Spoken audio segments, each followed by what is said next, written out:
Thanks for From having me geek here. to chic. Hey, Let me Metal just Gear. put on the tried and true loading screen here. Do loading. Do loading. That's how it works. Has Sonic ever beat his creator at a game of PSO? Naka's smart, but Sonic's so dang fast. Oh, I guess I'm in an article about Phantasy Star Online. Oh wait, you did?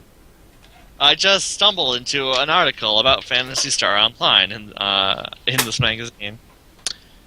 At the dawn of 2001, console gaming takes the next step in its evolutionary process with the debut of Phantasy Star Online, the first US console RPG to go global over the net.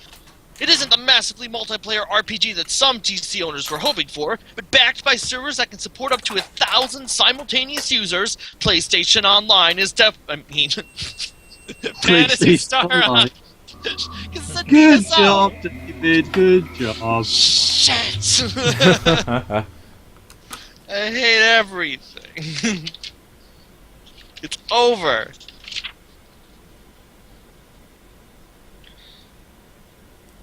It's true. According to Sega, Sonic characters have been in 86 games and other programs since Sonic first burst onto the scene in 1991. Damn! Of course, the Hedgehog has only had 2 outings so far on Dreamcast, and one of those was a party game.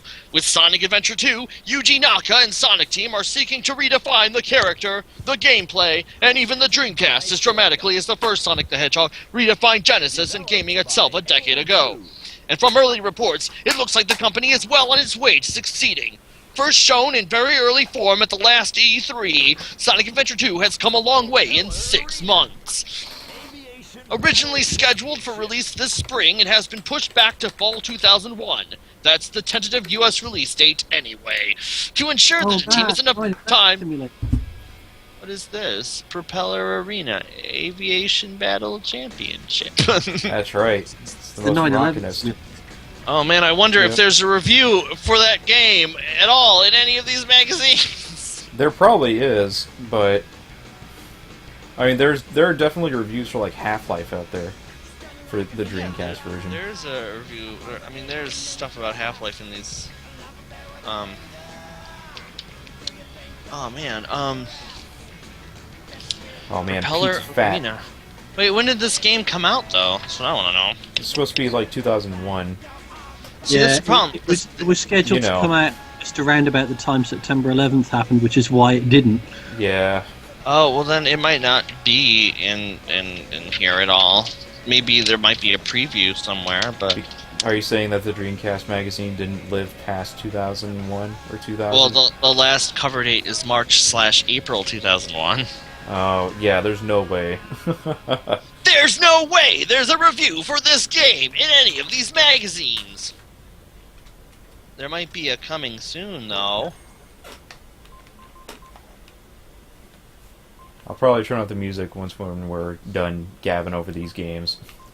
Yeah,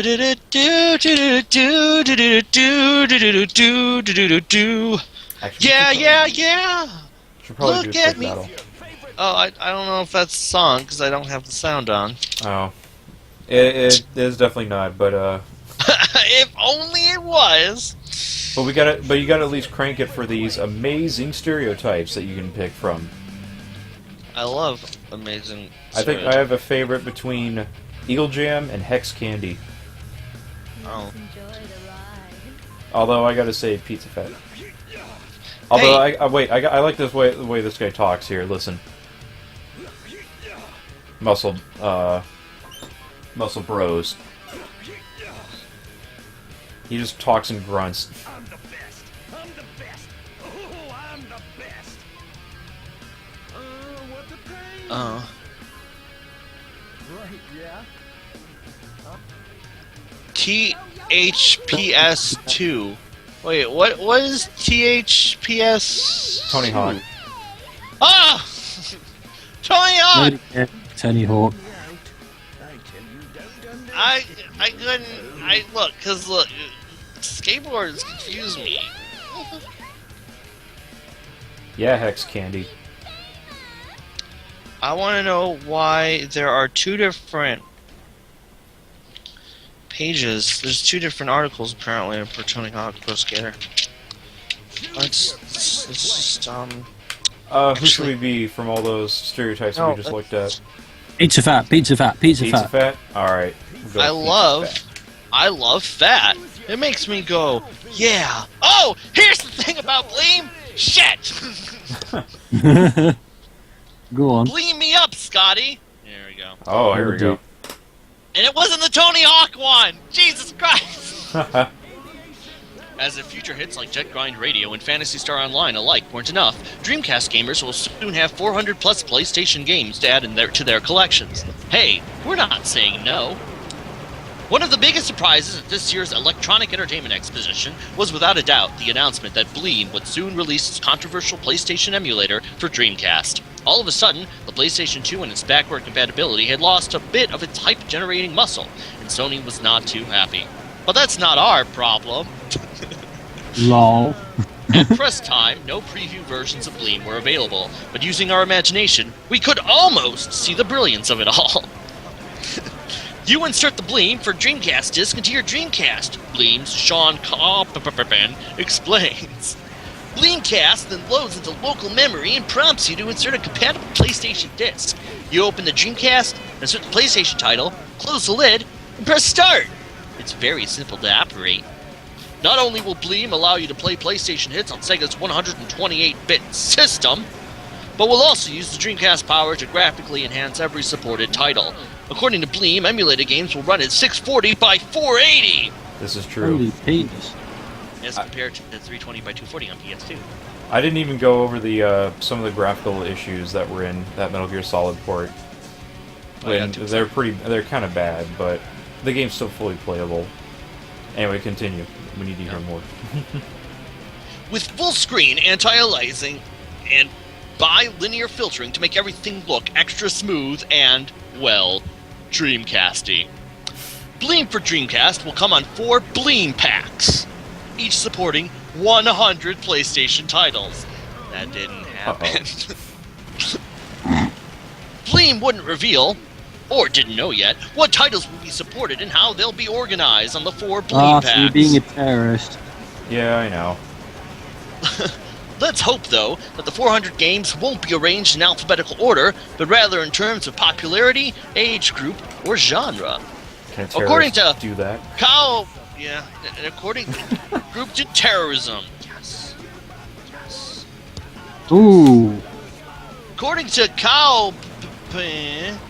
Bleem is also working to incorporate support for import titles into each of the first 4 planned packs. That means that Japanese hits like Final Fantasy IX and Vib Ribbon, the wacky music game Sony won't release in the US, will be rocking our Dreamcast to newfound high-res glory. We will soon get access not only to hundreds of enhanced PlayStation classics, but to import titles that most US PlayStation owners can't even play. Bleem will also release a PlayStation-inspired pad and something called a Bleem Pod to avoid DC control pad compatibility problems. The adapter makes any PlayStation-compatible controller work with the Dreamcast, says Kalpanin. It supports, detects, and identifies digital and analog pads, steering wheels, and Joy-Con and Nikon controllers. BleemPod also features the VMU port and PSX memory card adapter for easy saved game transfers. Bleem may be Sega's most crucial partner in the impending war against PlayStation 2, although Sega has neither promoted nor discouraged the emulator. Kalpapan thinks Sega has been counted out by too many people. They have all of the elements in place to continue to be a major player in the industry, and Peter Moore has the skills to make it happen. Asked about the risk of being shut down, Kalpapan comments, "We have defended ourselves, and we feel confident in our defense and counterclaims against Sony." So about that. Funny thing is, like, they were always in the legal clearing, but they just went bankrupt because Sony just ran them dry due to legal fees. That was it. That's all that did them in. That's upsetting. Let's hope nothing will happen that could deprive us from 400 more games this year. I've got a secret to tell you. secret is, it will happen! Oh man. Straight from the land of never-ending bean cakes comes the latest video game edible in the form of Sega Joy Polis's Sonic Biscuits. For a mere 500 yen, approximately $5, you can chomp down on your favorite hedgehog's head. But don't expect much flavor. Oh, flavor across the street when it saw this stuff coming at it. Why would I want hedgehog-flavoured biscuits? Well, maybe you want biscuit-flavored hedgehogs. It's the hip thing to do in Europe, isn't it? Oh no! Have you done? I became a terrorist again. See, I also have all of the, oh hey, here's a lady dressed up as Lara Croft Tomb Raider. I wonder how old she is now. Well, this was the year 2000, so she's 13 years older. That means if she was a exciting 21-year-old, that means she's a depressing 34-year-old. So it turns out, yeah, this is such bad timing that we're doing this, but turns out the top terrorist of that match was Pizza Fat. Oh. Wow. Oh, Happy man. birthday, Dreamcast. Oh, here's the Dreamcast cake. I feel like this was talked about. Was this talked about in the thing? The podcast that I didn't finish listening to by our friends at Sega Bits. The one which part? The editor. Because there was an article about a birthday party for the Sega Dreamcast, and it has a Sega Dreamcast cake. Oh yeah. I don't know if that was really if that part was covered. Because they talked about the premiere party, right? Right. Oh shit! I believe If so. only I had warning, I could have went through and researched all these magazines and given them exclusive questions aside from that one random thing about Sonic Adventure 2 that I made top. Here's an article. Tony Hawk 2. This is for you, Andrew.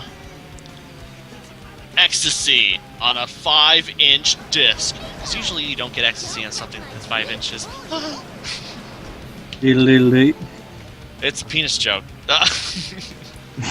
Oh man. Okay, maybe I'm not gonna insult anyone with 5-inch penis here. The game that made Best Game Ever, a household word at ODCM, gets a sequel. And we aren't even tired of playing the first one yet. What gives? Maybe someone at Activision really, really loves us. Or at Neversoft. Or at Treyarch. Or at all three. Pretty sure it won't be Activision, because Activision is basically staffed by Satan and his minions. Tony Hawk's Pro Skater 2 is such a sure thing that it makes death and taxes look like the freaking lottery. While PR teams and marketing departments spend millions of dollars in futile efforts to hype unending streams of often mediocre product, the only hype necessary for Tony Hawk's Pro Skater 2 is 15 minutes alone in a room with the game, followed by a cold shower and a cigarette. Okay. Oh, wow. How come gaming the journalism doesn't work like this anymore?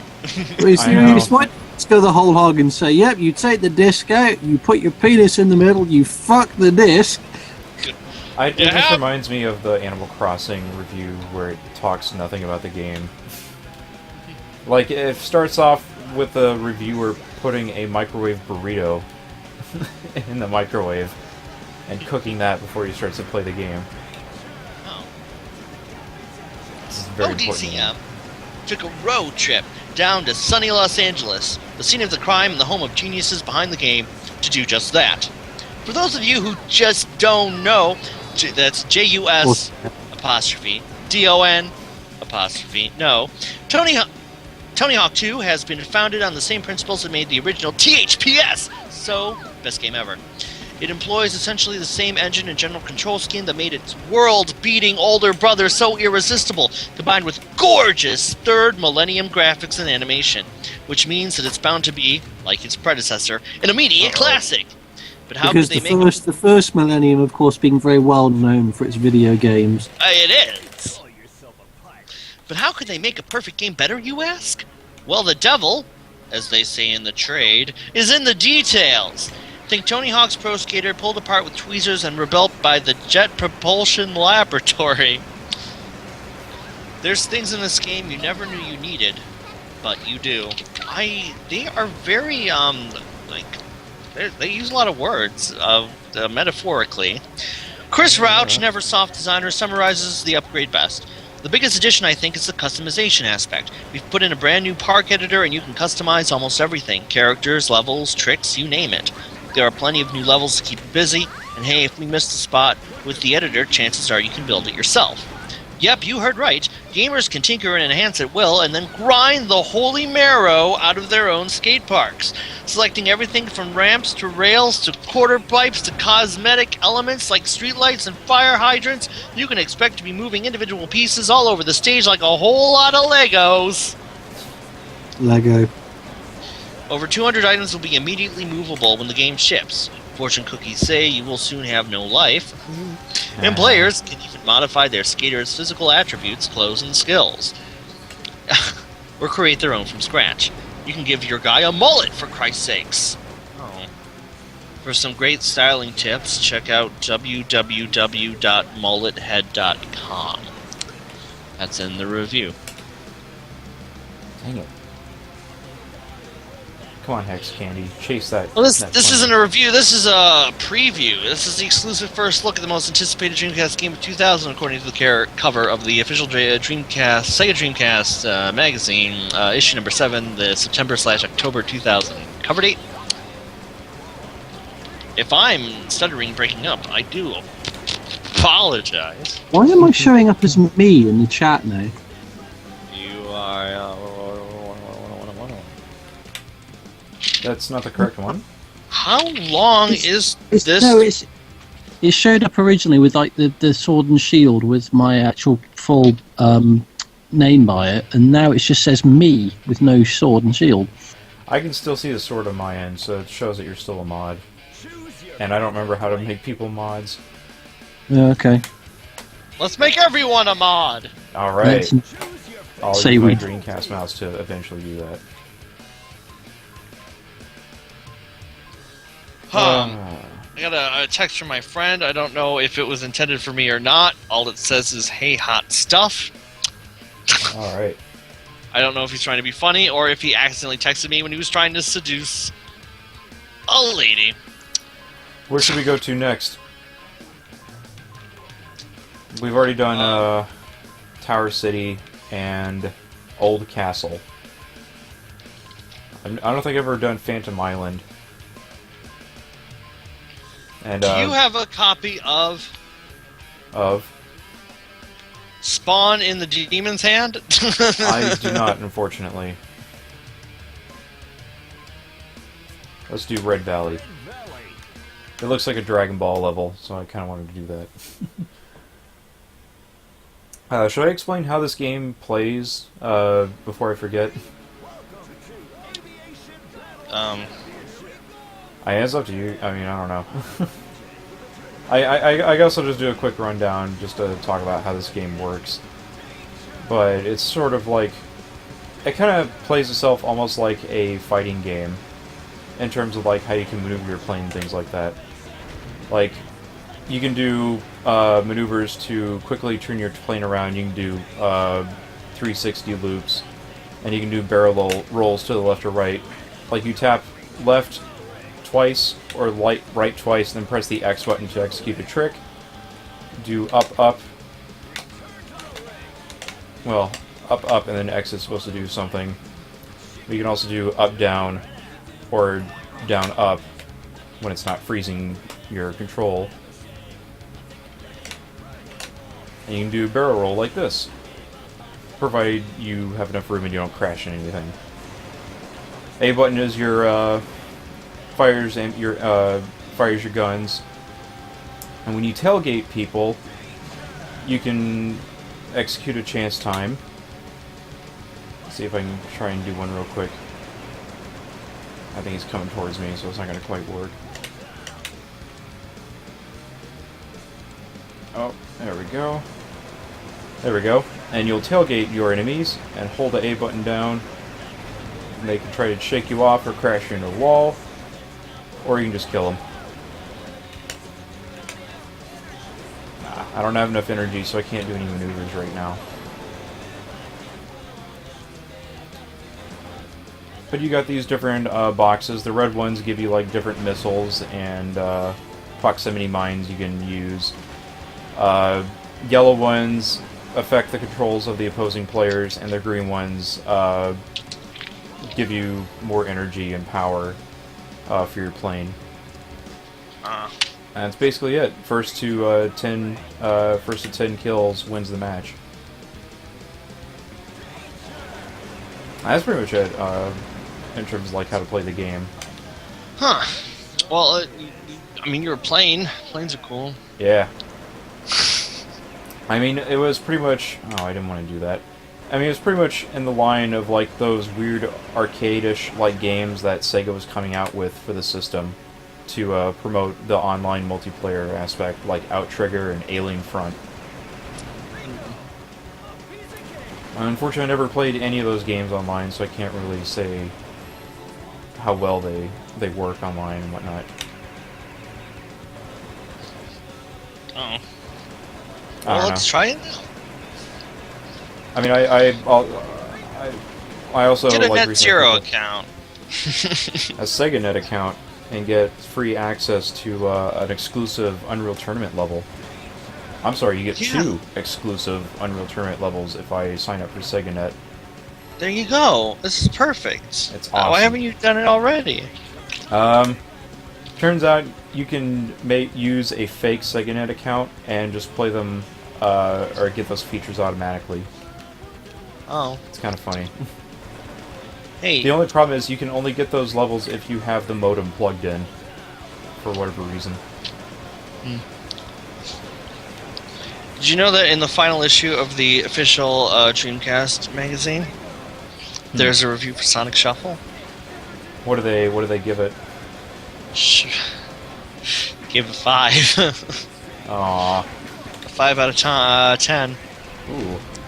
It says all the hedgehog, half the hustle. The result, half the score. Oh man, that's they gave the graphics a 7, the sound of 5, the control of 4, and gameplay 5. Overall score 5.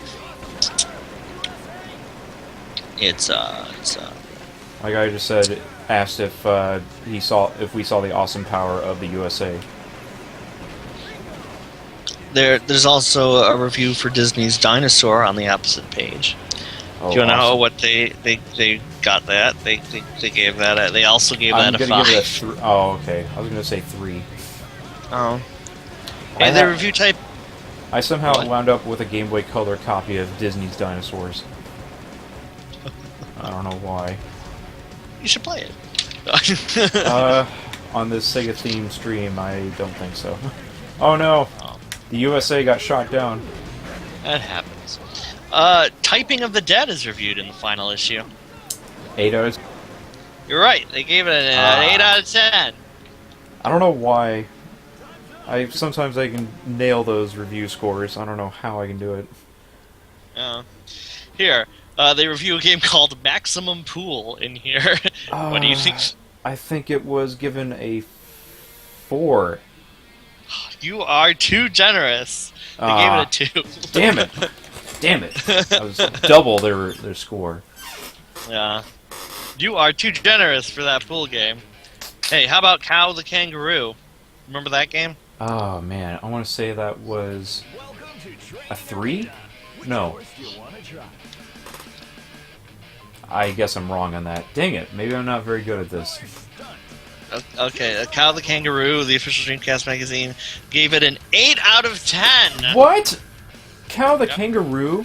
Cow the Kangaroo, they gave it an 8 out of 10. Man, what? 8. I remember websites hating Cow the Kangaroo. Like IGN gave it a pretty low score if I'm not mistaken. So, whereabouts fit on a scale that goes from, let's say, in terms of popularity, playability, and all-round critics viewed thing, when you have Mario at one end of the scale and at the other you have Awesome Possum?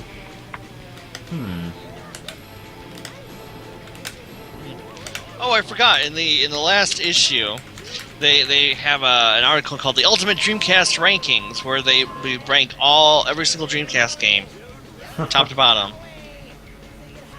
I don't know if you'd be upset at what they put at number 1.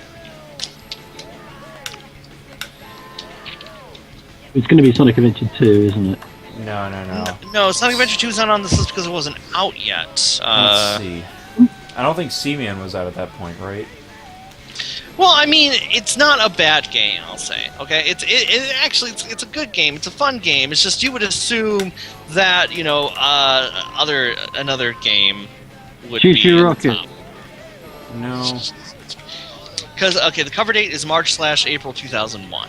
So Okay. most Dreamcast titles are out at this point. On this list here, I'll tell you how many games are actually on this list. Is this the last one? No, this is not the last one.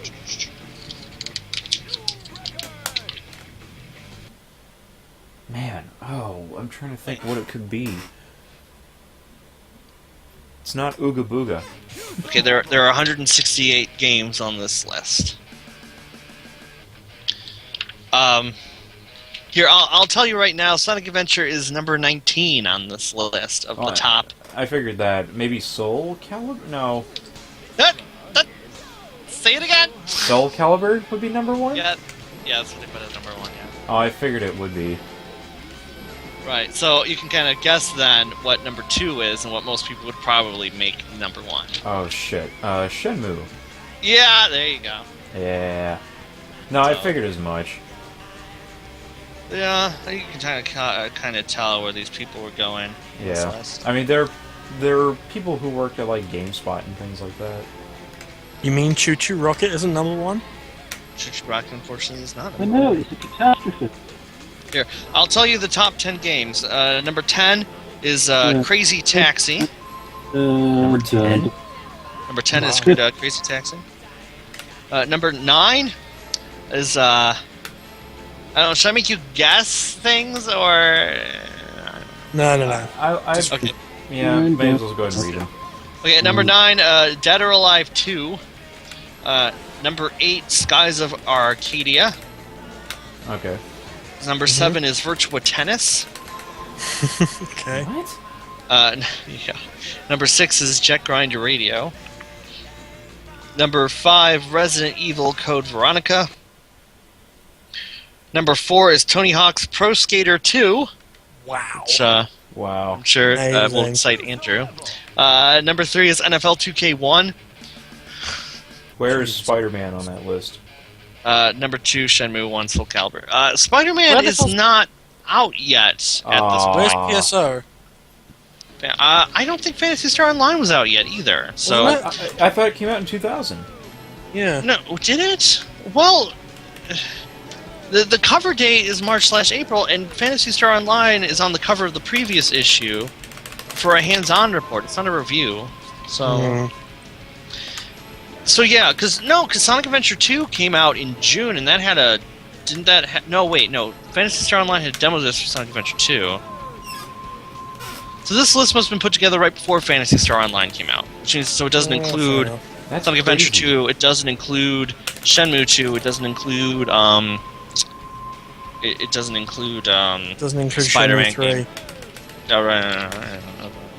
It does include Echo the Dolphin though. It's number 29. Wow. Choo Choo Rocket's number 28. 28, oh, okay. Like I said, Sonic Disappointing. Adventure is 19. I don't know what other Sega games are there. Let's see what we got here. Space Channel 5 is number 56 on this list. Pizza It One. was beaten by Wacky Races. Wacky Races is 49. How is Yeah. Wacky Races better than Space Channel 5? I will actually, to be honest, I kind of like Wacky Races better than Space Channel 5. Really? Yeah, Wacky Races is a cool racing game. I should probably play that Maybe you should. because I kind of ran out of unreleased Dreamcast games. Except unless you guys really want to check out Trigger Hearts Excelica. What about the game Looney Tunes Space Race? That's a fantastic game, but I played that last week. Oh, well, that's number 34 on the list. Oh, So- appropriately placed. There you go. There you go. Uh-oh. I crashed. Well, here, let's. I'm gonna. How many did I say there are? Like 168. There are 168 games on this list, so it doesn't include. I'm guessing some of the more obscure Japanese games that were never released in the United States as well. So, the bottom scoring game, or the bottom of the barrel game. Maybe you have it, Bart. It'd be really great if you did. Oh dear. Jeremy McGrath, the Supercross 2000. You know what? I gotta say, I don't have it. Ah! Well, let's go up. And, I'm very disappointed in you, Bart. Oh man. when we finally reach a game you have that's on this bottom list, tell me, and then we'll have to play it. Okay. Do you have number 167? WWF Attitude. No, I don't. Man, I'm not fit for this stream, apparently. You do not have the worst games. This is upsetting. What about NFL QBC 2000? No. That sounded like a bunch of symbols. Number one, well, yeah. Number 165 is ECW. Man. Guess it's another, yeah. Number 164, The Ring, Terror's Realm. Actually, wait a minute. Oh, do you have The Ring, Terror's Realm? No, but I might have ECW. Now that you mention it. Oh, really? I think so. Yeah, I have ECW Hardcore Wrestling. There we go! Do we really want to watch that, though? No. Probably not, no.